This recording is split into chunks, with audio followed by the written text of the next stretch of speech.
Good afternoon. At this time, I would like to announce the Finance, Budget, and Personnel Committee meeting. It's Tuesday, March 3rd, Council Chamber of the City of Marshfield. Identify any potential conflicts of interest. Are there any that you'd care to mention, Tom? Okay, thank you. The consent agenda. Oh, wait a minute, I forgot citizen comments. I'm so used to having no citizens here that I never asked the questions. Okay, are there any citizen comments? Any citizen comments? One more time. Citizen comments being none, we'll continue to move on. Number 4, the consent agenda, minutes of the February 18th, 2020 meeting, bills and payroll, and monthly position control report. Like a motion to that effect? A motion by Nick, a second by Rebecca. Any items to be removed from the consent agenda? None? All in favor? Aye. Opposed? Motion carries. Thank you. Item number 6, presentation by the UWSP funding request related to the security measures, introduced by Steve Bark, City Administrator, and presented by Donna Rosar, Chairperson of the UW Commission. Thank you. I was approached by Donna a couple weeks back about an interesting project they're working on to improve safety and security at the campus here in town. And so Donna's here tonight, and Michelle Bornke and Brian Panzer are with her as well, if there's any questions or concerns. But Donna's going to give us an overview what this project is about, the scope of it, what they're trying to accomplish, and what they might want from the city at some point. Donna, take it away. Thank you. I appreciate it. I appreciate you allowing me to come tonight and explain a little bit about what we've been presented with the main campus in Stevens Point, now that we're at UW Stevens Point at Marshfield. Because of a December incident, there was a lot of concerns from the main campus about the safety and security on our Marshfield campus. So the powers that be came to one of our UW Commission meetings and presented us with a plan to put some web-based cameras at UW Stevens Point at Marshfield, with 24-hour surveillance being done over in the main campus. And so we thought we were originally going to have to come for some additional CIP money from contingency, because the project was $30,000 above what UW Stevens Point in Stevens Point was willing to put in. And so the commission actually voted to come to the city and the county for a request of additional $15,000. There was some surplus money that was found from UW colleges, and so we appealed to the people in Stevens Point to utilize some of that money for safety and security. So with some persuasive arguments, UW Stevens Point law enforcement has decided to decrease a bit of the scope of the project. They were originally going to ask for 48 cameras, but as the handout states that we handed out to you, they're now asking for 32 cameras instead of 48. And we believe that strategically placing those cameras will provide, of course, some increased safety and security, along with some other things that we're doing on campus. So the total investment that UW Stevens Point is willing to make in this camera project is $42,800. And you'll see the breakdown that consists of the 32 cameras, the licenses to have those cameras, the gateway, which is, I guess, the way the cameras send messages over to Stevens Point, and then the cabling that's going to be necessary to hook up these cameras. So I'm thankful that I don't have to come before you today with an additional request, but if you turn the page over, this is what I needed to present to you tonight. There is an annual operating budget that's going to be necessary. It was $10,000 with the original 48 cameras that they were suggesting that we use. The annual operating budget has dropped down to $6,700 with the reduced scope of the project. Now, you realize that both the Wood County and the city of Marshfield own this property, so the commission is charged with being the landlord of the property that is co-owned by the city and the county. So any cost figures that you see in that middle column there should be divided in half because you're sharing those costs with the county. So what UWSP is asking us to do is to come to both municipalities, the city and the county, and I guess let you all know that in 2021 and in subsequent years, there will be this annual operating budget that we will need to continue with the annual fees for the licenses for the cameras, do a 7-year camera replacement, some expenses with the gateway, and then perhaps any unused contingency. UWSP would like for us to, after we budget for this money and hopefully are allowed to use monies from the city and the county, is to carry that over year by year so that costs that come up related to this camera system will have funds available in order to pay for that. So we always have to come to the city and county for emergency funding for unbudgeted monies, like if we had a boiler go down or a major expense that was not budgeted for, we would have to come to the city and the county for some contingency funds to pay for that. I guess we're kind of looking at this as like that, and as we enter the budget season, we just needed you all to know that we will be entering into the budget that we give to both the city and the county this additional $3,350 per entity to support the camera system that's going to be installed. So Michelle and Brian are here. They've also been very involved in working through this process. So we'll entertain any questions that you may have about this as we move forward. Go ahead, Steve. Yeah, so the original 48 that was determined by the Stevens Point Police? Yes, that is true. Okay, so... Well, the Stevens Point, the university police, not the police in Stevens Point. Okay, and that was reduced based on just finances, or was it based on a reassessment of the situation that said that it could be covered with fewer? Well, when the powers that be came to the UW Commission and presented this project, we thought in the very beginning that 48 cameras was too many. We thought that if they were strategically placed, that it would provide adequate safety and security for the campus. So then it became a budgetary thing because of the additional $150,000 that UW Stevens Point found that was surplus money from the UW College's budget.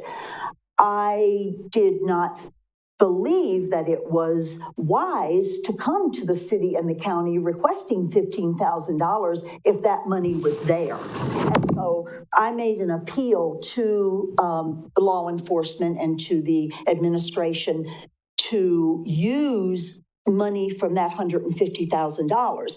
They apparently made a decision that they could reduce the scope of the project, still provide the safety and security that they were looking for, and keep it within what they were determining was a satisfactory amount of money to use from that surplus money. Is that a fair statement?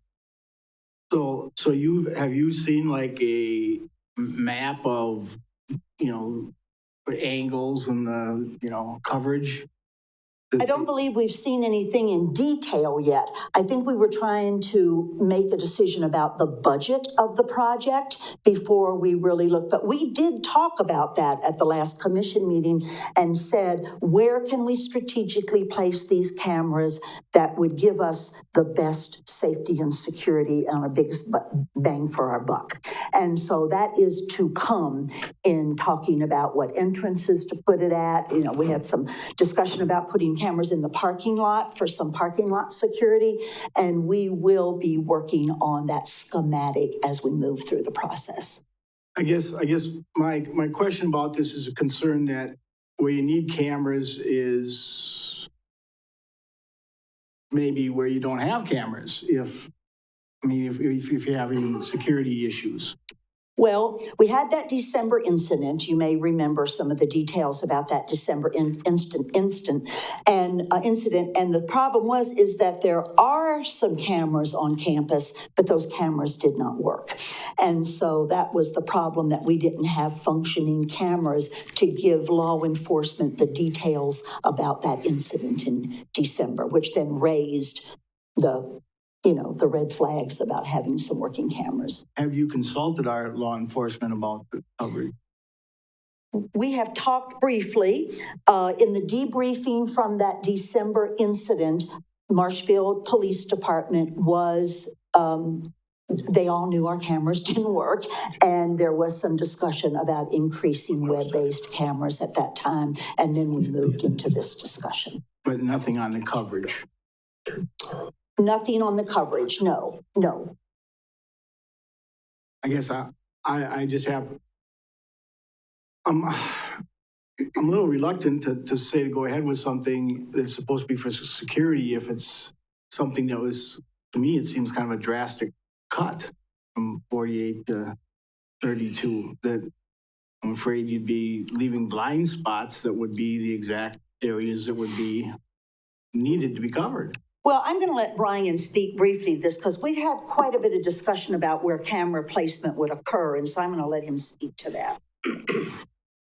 Yeah, when we did our initial walkthrough with staff from the UW Stevens Point Police Department, their technical advisor on their camera systems, and their IT folks, initially we had come up with a number of between 30 and 35 cameras. That was our initial walkthrough, 10,000 feet.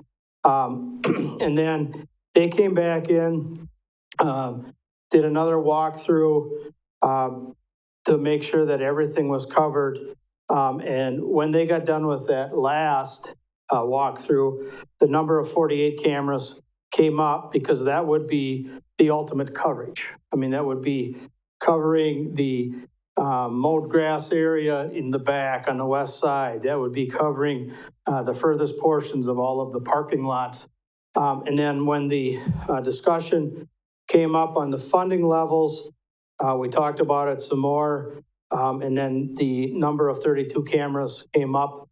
And based on the coverage that the 32 cameras will give, the police chief for the UW Stevens Point campus, their technical advisor, who is also a retired policeman from UW Stevens Point, and their IT folks are more than comfortable with the 32 cameras covering any areas that they feel need to be covered on the campus.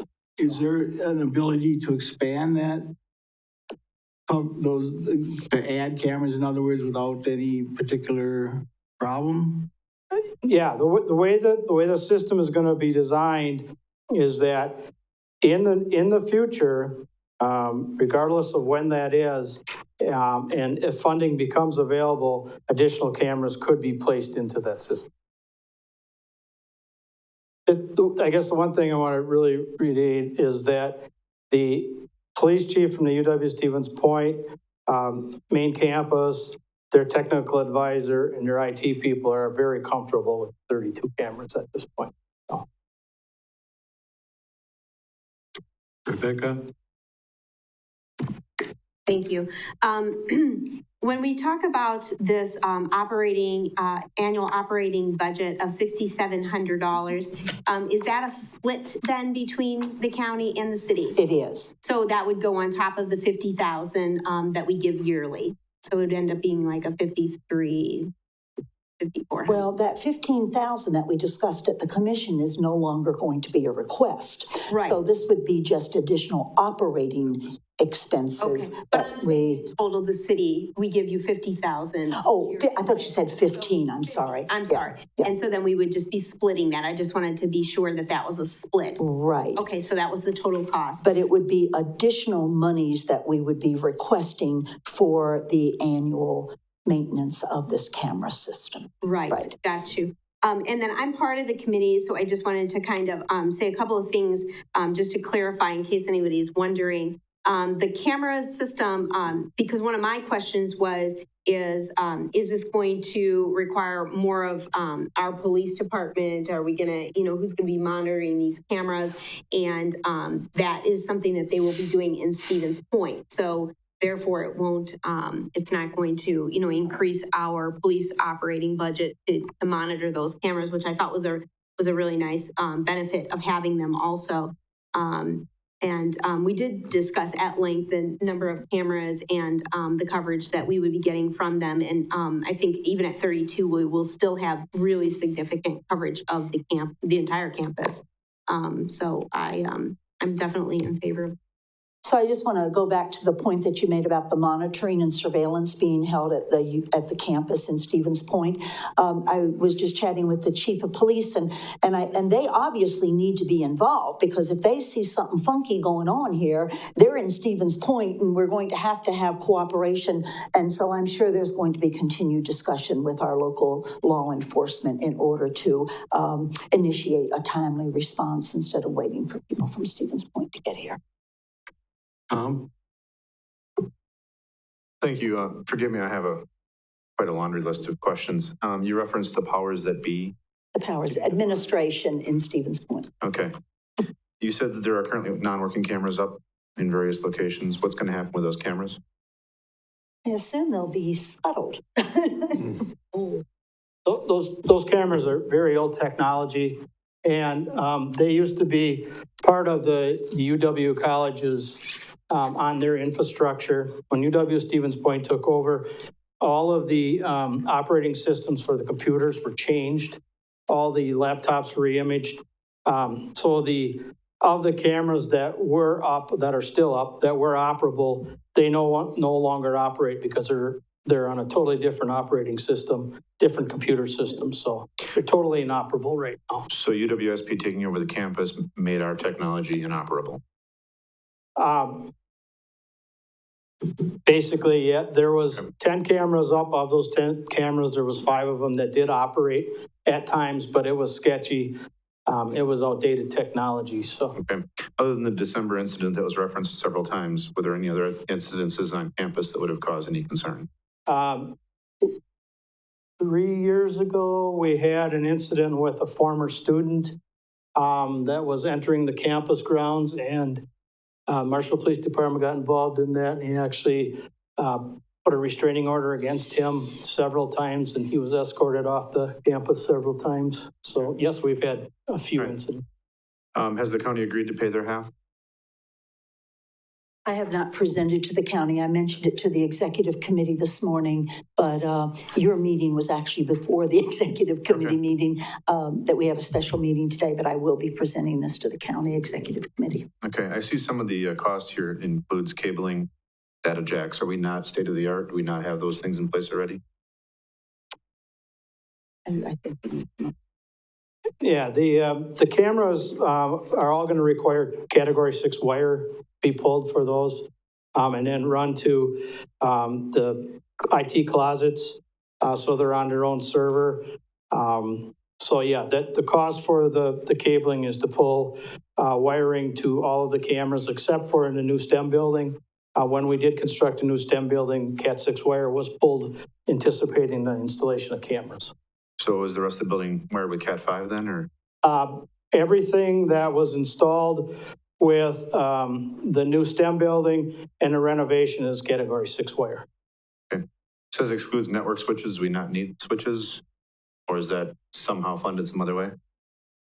I believe that the network switches that they have in the IT rooms right now are going to suffice with what because there was some unused switching in the IT rooms, and I believe they're going to use those switches. Okay. It says that the cameras will store locally for 30 days. After that, it'll be uploaded to the cloud for long-term retention. Do we have any idea what time frame we're looking at for long-term retention? That I don't know. I don't know what their intent is for long-term storage. I know the longer you store the information, the more it costs. So I don't know what their protocol is for how long they store it. That I don't know. I could find out, but I don't know it. Do we know what kind of security they have for that cloud-based storage? I don't. Okay. 7-year camera replacement. Those cameras don't last any longer than 7 years? We actually talked about that, and we really anticipate that the cameras will last longer than that. The main thing is to have a fund available so that when they do start breaking down, we've got some way to replace them. And I think that that is what UW Stevens Point is thinking about this annual operating budget of $3,350 per municipality in order to start building up a fund. But Michelle and I were talking about that today, and in some ways, we believe that we can get by maybe with less operating annual budget as long as we have some money in a fund that we can replace cameras as they go So down. then we could anticipate at some point that that funding would not be requested because there'd be enough of a nest egg. Says a lot. I believe that we did talk about that Five-year eventually it gateway. will be self-supporting. 5-year gateway replacement, that also seems very quick. I don't really understand why that's a fairly short time frame. Similar you Well, you expected. probably know more about the technology Just than we wondering. do. But we did have that conversation today, and we did think that the 7-year, because we're going to have some cameras that are not going to turn on very often because they're going to be motion activated, and if there's not much motion, they should last a lot longer. And so I don't know. I think that experience is just going to have to show us how this is going to work, because this is a pretty new project for us. Okay, in this document here, it says, last sentence of the first paragraph under project overview, this system will be standard for all UWSP campuses. When will it be the standard? Is this going to be implemented everywhere this year, or when does this expect to be the standard? Well, it's my understanding that the contracts have to be done and the invoices have to be made by June the 1st of 2020. Now, that's just for our campus. I'm not really aware of what's going to happen on the UW Stevens Point, but I assume that the UW Stevens Point is going to be in compliance with all of this that's recommended by law enforcement. I'm not sure exactly where it's going at UW Stevens Point in Wausau. Okay. And one final question. Is there currently signage identifying that there are cameras potentially in use even though there aren't? If there is no signage, is there anticipation that we need to put up signage letting people know that they're going to be on some sort of closed circuit TV? I don't believe is there signage at the time? There's some signage, but we certainly will do that. I think it's fair to. And what is the cost then of the additional signage? Well, Not identified at how all? much that would cost us, but we certainly will Thank you. manage that. Thank you. May I? Thank you. Donna, you know, I lived for 30-some years up. I know you did. And during that period of time, I've gained some information. So don't misunderstand me. I believe in security, because I believe in the police and fire departments. I think it's, in this day and age, it's almost necessary.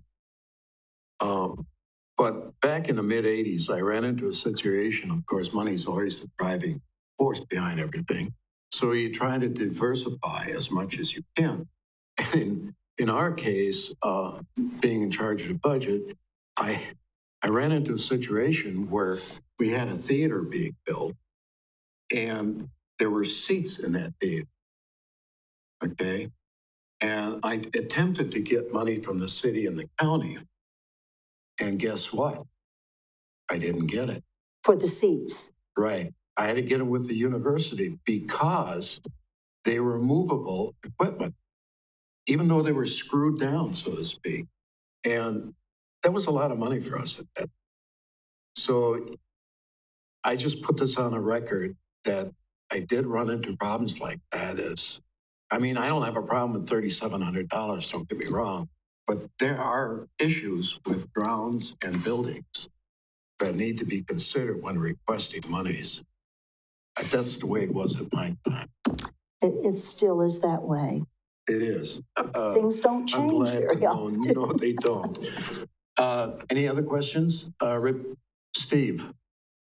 Yeah, you said that there'd be motion, are there going to be some cameras on all the time though? I would anticipate that some cameras will be on more than other cameras. Cameras that would be in locations where there's more activity. Am Yeah, the cameras will be motion activated. So like our main entrances, as people come and go, not 24/7, but during normal campus hours, there's students and staff and faculty coming. Those cameras will be on all the time. In our lower levels, like in our layered on our exterior doors, those cameras will only come when they detect motion. So there will be a camera on every exterior door. And we actually started a policy last summer where we do not unlock every door anymore. So some of the doors are locked. So we're basically forcing students, staff, and faculty to enter certain doors for some additional security. But every door will have a camera on it, but they will not be on unless there's actual motion by those doors. Would our police have access to these cameras if it's for something, even if it's not necessarily campus security related? I know the Marshfield Police Department is it's gonna be a web-based program. That's what the gateways and all the other stuff is for. So I'm assuming that Rick's department will have 24/7 access to those cameras through that web-based program. So.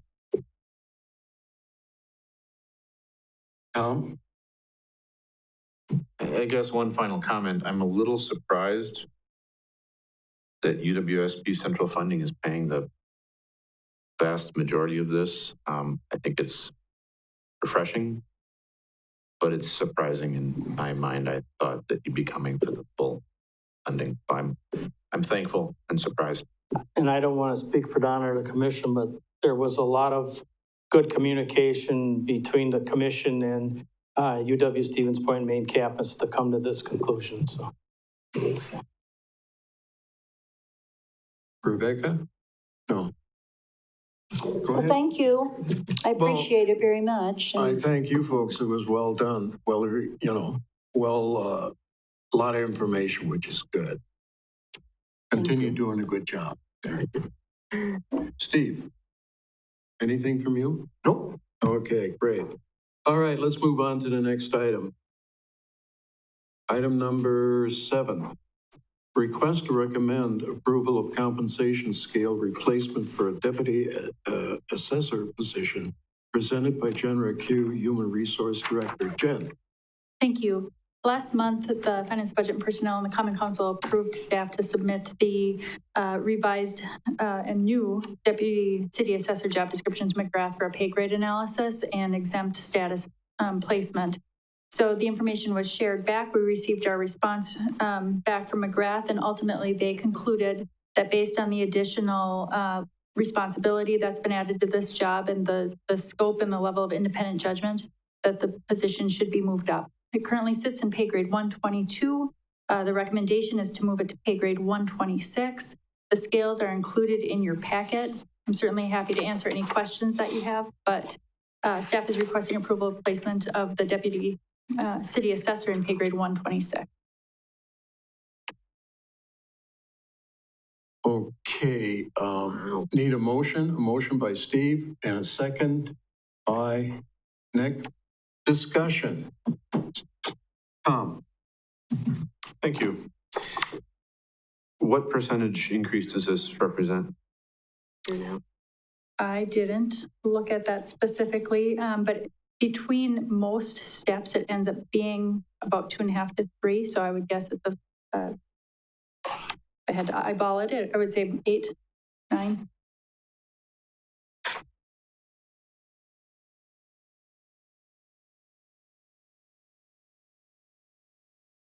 I have a question for you, Jen. About 2-3 years ago, we had this wage study, I believe.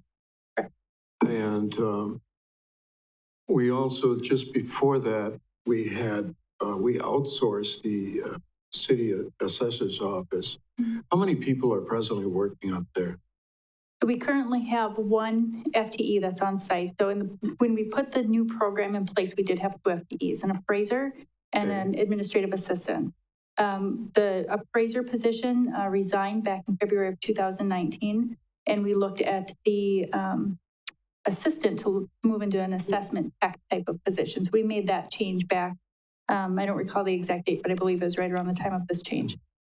So with that then, With the resignation of the appraiser, what happened is we continued to work with the assessment staff, rescoped the position, and they've been working towards additional assessments. And so from an FTE standpoint, we still have the FTE on the position control report, but there's currently 1.0 FTE within the assessing department, and then we have the contracted assessor that kind of fills the rest of the department. Okay, thank you. Tom?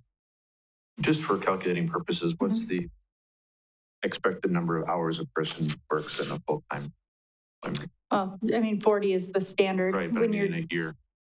Oh, in a year, 2,080.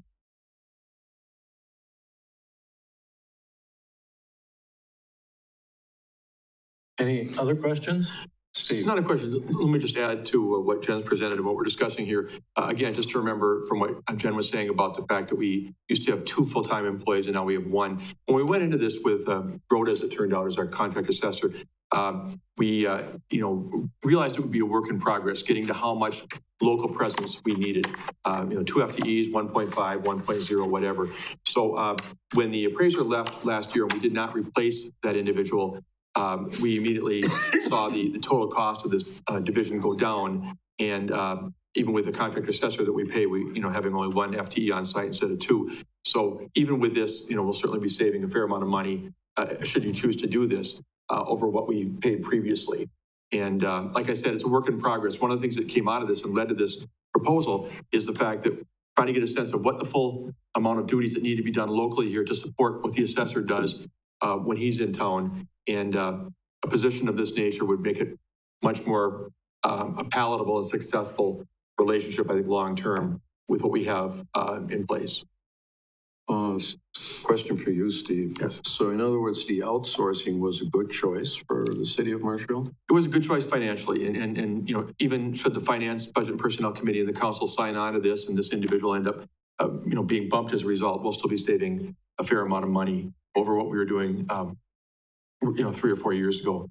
And but what I'm telling you is that, again, trying to find the right placement as to what this person, their title should be and duties should be, it's kind of been a work in progress. We think this is a good place to land for what the department or the division actually needs to get the work done. Any further questions? Nick? Just for comparison purposes, what was the grade of the person whose position was named? I believe the person was at step 4.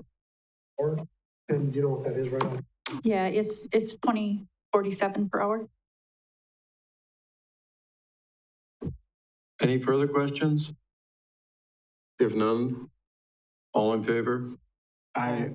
Opposed? None. Motion carries. Thank you, Jen. Thank you. All right. Item number 8. Adjourn to closed session under Wisconsin Statutes Chapter 19.85 sub 1 sub C, considering employment, promotion, compensation, or performance evaluation data of any public employee over which the governing body has jurisdiction or exercises responsibility. Appointment of a new street superintendent, pay adjustment for the deputy assessor. Entertain a motion to go into closed session. Motion by Rebecca, a second by Nick. All in favor? Roll call. Handler, Yes. Witzel, Yes. Tejal, Yes. Spiros, Yes. and McSwain. Yes.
Randy?